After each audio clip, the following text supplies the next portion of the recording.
Saysayan ang katatapos na halalan nitong Mayo. Kaya pinaparating ko ang aking buong pusong pagpupugay sa ating mga kababayan, lalo na sa mga kabataang botante.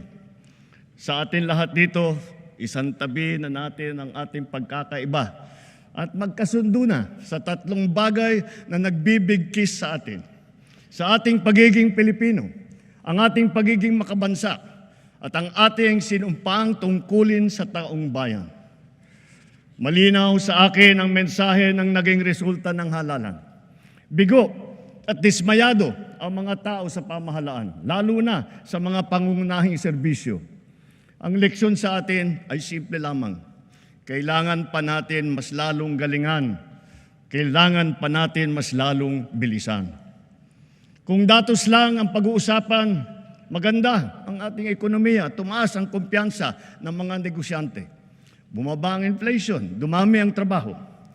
Ngunit ang lahat ito ay palamuti lamang, walang saysay, kung ang ating kababayan naman ay hirap pa rin at nabibigatan sa kanilang buhay.